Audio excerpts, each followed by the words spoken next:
এই দুনিয়াতে আপনি লাভবান হবেন। মনে রাখবেন, হারামকে আপনি যদি প্রাধান্য দিয়ে থাকেন তাহলে এই দুনিয়ার বুকে আপনি লাভবান হতে পারেন, ক্ষণস্থায়ী জীবনে ক্ষণস্থায়ী সফরে আপনি লাভবান হলেন, কিন্তু আখিরাতে আপনি জিরো হয়ে গেলেন, শূন্য হয়ে গেলেন, শূন্য হাতে ফিরে আসবেন, শূন্য হাতে আপনাকে জাহান্নামের ভিতরে যেতে হবে। আর যদি আপনি হারামকে প্রাধান্য দিয়ে থাকেন তাহলে অবশ্যই আপনি দুরজাহানেই আপনি লাভবান। আপনার দুনিয়াও সুন্দর, আখিরাতও সুন্দর। আমরা মুসলমান, আমরা আল্লাহ হাবিব সাল্লাল্লাহু আলাইহি ওয়াসাল্লামের উম্মত, আমরা এটাই চাই আমাদের দুনিয়া সুন্দর হোক, আমাদের আখিরাত সুন্দর হোক। প্রিয় হাজিরিন, আল্লাহ সুবহানাহু ওয়া তাআলা তার হাবিব সাল্লাল্লাহু আলাইহি ওয়াসাল্লামের মাধ্যমে আমাদেরকে কত নিয়ামত দান করেছেন, এই নিয়ামতের শুকরিয়া আদায় করে শেষ করা যাবে না। আগেরকার উম্মতেরা যখন কুরবানি দিত, এই কুরবানির ফলাফলটা রিজাল্টের সাথে সাথেই চলে আসতো, কার কুরবানি কবুল হয়েছে আর কার কুরবানি কবুল হয় নাই। যেমন দেখেন হাবিল আর কাবিল, তাদের কুরবানি কবুল কারটা হয়েছে, কবুল কারটা হয় নাই, সাথে সাথেই মহান মালিক আল্লাহ সুবহানাহু ওয়া তাআলা জানিয়ে দিয়েছেন। কিন্তু আল্লাহ সুবহানাহু ওয়া তাআলা যদি চাইতেন তাহলে আমাদেরটা এইভাবে রেখে দিতেন, জারি রেখে দিতেন, এটা রহিত হতো না। আমরা যারা কুরবানি দিচ্ছি, আমাদের কুরবানিটা আল্লাহ সুবহানাহু ওয়া তাআলা জানিয়ে দিতেন কারটা কবুল হবে, কারটা কবুল হবে না। যদি এই নিয়মটা বলবৎ থাকতো তাহলে আমরা কেউই এই সমাজের মধ্যে সম্মানিত হতে পারতাম না। আমরা কিছু কিছু মানুষ অসম্মানিত হয়ে যেতাম, অপমানিত হতাম, লাঞ্ছিত হতাম।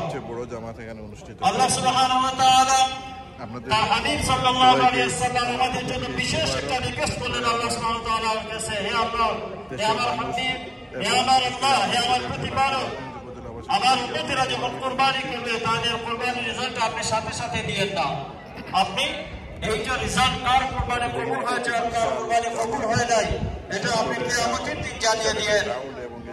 আল্লাহ সুবহানাহু ওয়া তাআলা আমাদেরকে তার হাবিব সাল্লাল্লাহু আলাইহি ওয়াসাল্লামের ওসিলায় কতই যে মহব্বত করেছেন, যার জন্য আমাদের কুরবানি আমরা হারাম টাকা দিয়ে দিই আর হারাম টাকা দিয়ে দিই। আমরা কিন্তু কেউই জানতে পারি না কারটা কবুল হচ্ছে আর কারটা কবুল হচ্ছে না। এটাই আমরা জানতে পারবো কিয়ামতের ময়দানে। তবে আশা রাখি ইনশাআল্লাহ, ইনশাআল্লাহ, ইনশাআল্লাহ আল্লাহ সুবহানাহু ওয়া তাআলা হাবিব সাল্লাল্লাহু আলাইহি ওয়াসাল্লামের ওসিলায় আমাদের সমস্ত আয়োজনকে, সমস্ত কুরবানিকে, সমস্ত দান সদকাকে আল্লাহ সুবহানাহু ওয়া তাআলা কবুল করবেন, এই আশা আমরা সবাই রাখতে পারি ইনশাআল্লাহ। আল্লাহ হাবিব সাল্লাল্লাহু আলাইহি ওয়াসাল্লামের ওসিলায় আমরা একদিন পার হয়ে যাব ইনশাআল্লাহ। বক্সগুলো নিয়ে আসার জন্য আমি আমাদের কমিটির লোককে অনুরোধ জানাচ্ছি, আমরা নামাজ এই মুহূর্তে শুরু করব। প্লিজ তাদের কাছে বক্স আছে, প্লিজ আপনারা সামনে বক্সগুলো জমা দিয়ে দেন, আমাদের ইমাম সাহেব নামাজ শুরু করবে। আপনাদের একটা বক্স নিয়ে চলে আসুন, তাড়াতাড়ি চলে আসুন ইনশাআল্লাহ। আমরা নামাজের জন্য সারিবদ্ধ হয়ে দাঁড়িয়ে যাব। আমরা সবাই নামাজ, একটু বসেন প্লিজ, একটু বসেন, বসেন। আমরা নামাজ কিভাবে পড়তে হয় সবাই জানেন।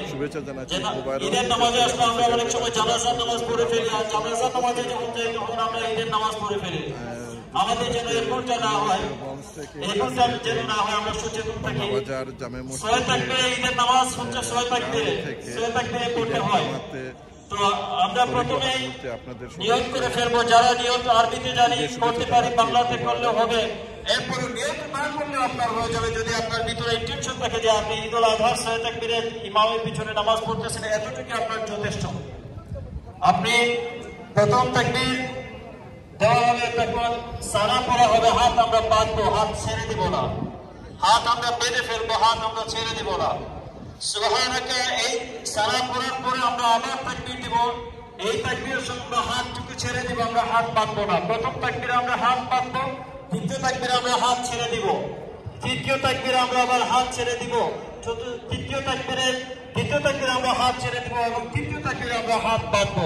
তারপর ইমাম সাহেব সূরা ফাতিহা, সূরার সাথে সূরা মিলাবেন, তারপর রুকু সিজদা যথা নিয়মেই হবে রুকু সিজদা। আবার যখন আমরা রুকু সিজদা থেকে উঠে যাব তখনই আমরা আবার তিলাওয়াত করার পর সূরা ফাতিহা, সূরা মিলানোর পরে আবার তাকবীর দিব। এই তাকবীরে আমরা হাত ছেড়ে দিব, হাত বাঁধবো না, আবার তাকবীর দিব। এই দ্বিতীয় তাকবীরে আমরা হাত ছেড়ে দিব, তৃতীয় তাকবীরেও হাত ছেড়ে দিব, চতুর্থ তাকবীরে আমরা রুকুতে যাব ইনশাআল্লাহ। এভাবে আমরা একটা মনোযোগ সহকারে নামাজটা করবো খুশুখুজুর সাথে ইনশাআল্লাহ। আল্লাহ সুবহানাহু ওয়া তাআলা আমাদের নামাজকে কবুল করেন এবং আমরা সুন্দরভাবে এটাকে করতে পারবো ইনশাআল্লাহ। আমরা এখন সারিবদ্ধ হয়ে দাঁড়িয়ে যাই, যা ভিতরে যত ফাঁকা জায়গা আছে আমরা সবাই সারিবদ্ধ হয়ে এটা ফিল আপ করে নিই প্লিজ, দয়া করে।